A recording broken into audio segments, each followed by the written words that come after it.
Tom, you said, I believe, get rid of local government aid in its current form.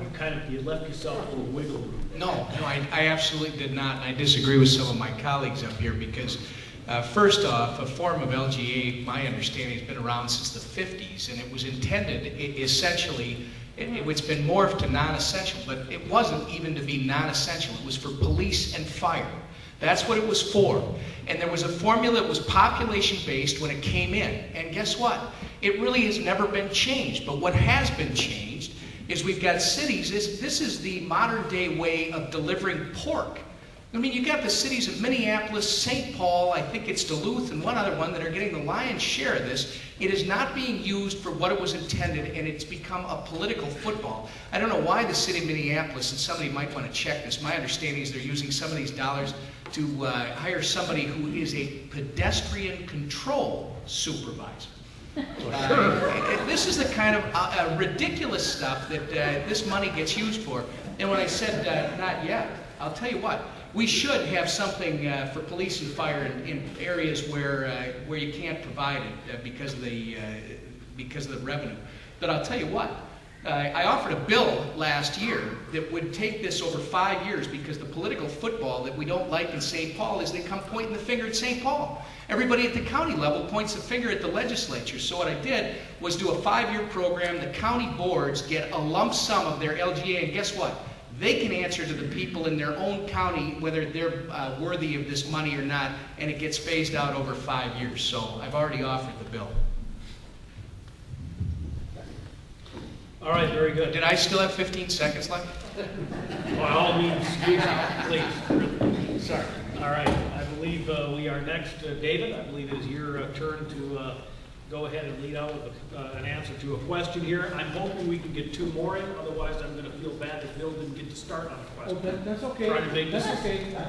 He wants out. Yeah. No, really. Hey, honestly. I'm kind of sandwiched in the middle here. Yeah. Ganged up on it. All right, David.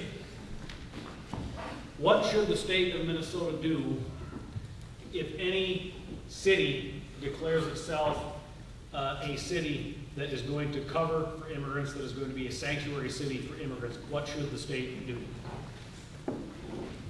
Well, I think immediately what the state can do, and we had amendments and bills in the Senate to provide for this, if they are getting state aid through LGA, for example, that they shouldn't get the aid.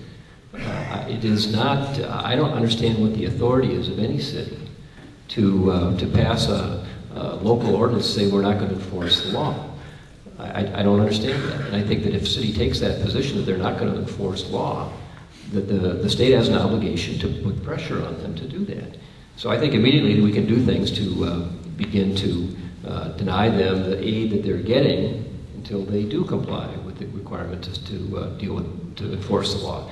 And I've heard the arguments. I think there's 3 cities or maybe 4 in the state that have these provisions. Their argument is, oh, that helps us with law enforcement. But I think it destroys the idea that laws are there to be applied to everyone and applied fairly. It doesn't make any sense to have law enforcement people stop folks for violating traffic laws or other laws and not even bother to ask the common sense question about whether or not this person is a resident. And if they are not a resident, if they don't have any way to demonstrate that they are, then they ought to be turned over to the right authorities to do so. And I don't understand why we wouldn't want people to enforce that law. Bill?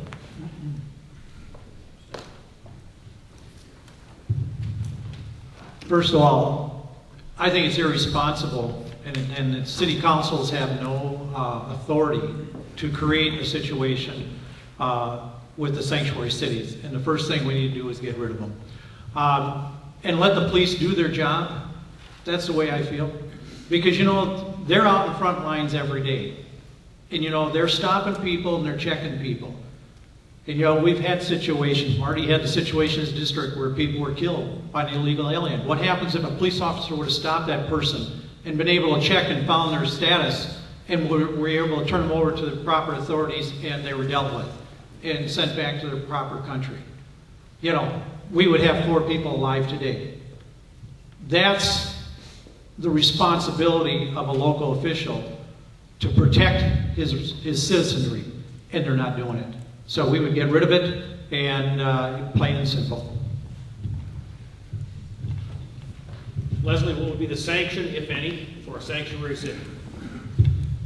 Well, you know, it's easy to be the bully if you're the biggest guy on the block, but stopping people and infringing on their rights, if you know somebody has done something or there's probable cause, I mean, let's kind of not throw away the United States Constitution because you don't like the look of somebody. So I think you need to be real careful with that, and we need to protect the Constitution for everybody, and don't be a bully, because this is a country of immigrants, so be really careful about what you wish for, because it's liable to come true. I don't like the issue of illegal aliens. I think we need to protect the borders. I think we need to get on the businesses and let them know that if they hire these illegal aliens, they're going to be held responsible, because if there were no jobs, there would be no people coming for the sanctuary city. So people are out there pandering for the people that want to do the jobs that supposedly us folks don't want to do, but I don't believe that's really true. So be careful about what you wish for, because it's liable to come true. Tom, what are you as governor going to propose to be done to cities that become sanctuary cities? Well, I think we got a couple already, and the thing that baffles me while I've been in the legislature is why our Attorney General won't enforce the laws.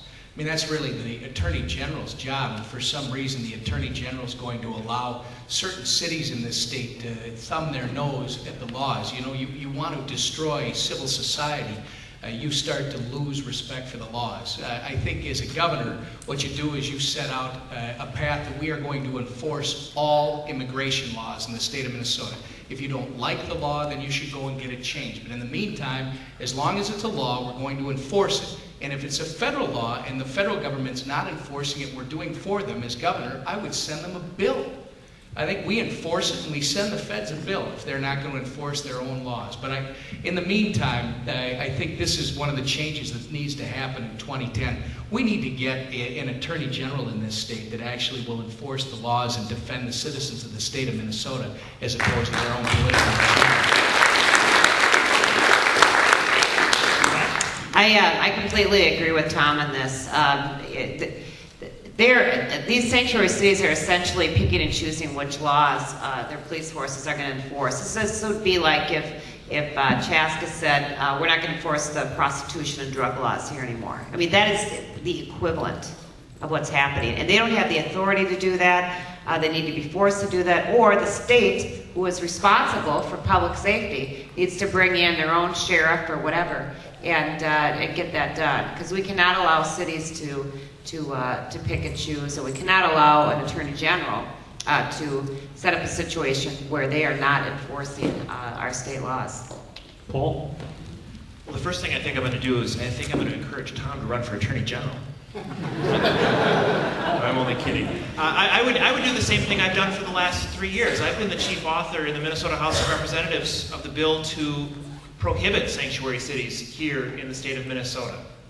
You know, we as Republicans, we as Americans have a history of welcoming people to our country who want to come here legally, who want to live and achieve the American dream, who want to learn English, who want to be a part of our society. But if they're going to do that, they need to come here in an orderly, lawful way. And if you're coming here and hiding in Minneapolis or St. Paul or Duluth or any of the other cities who think it's a good idea to allow illegal immigrants to fly under the radar, to me, that undermines our system of law, our system of rule. And we can't allow it to continue. So I would continue to advocate for what I have been advocating for the last 3 years.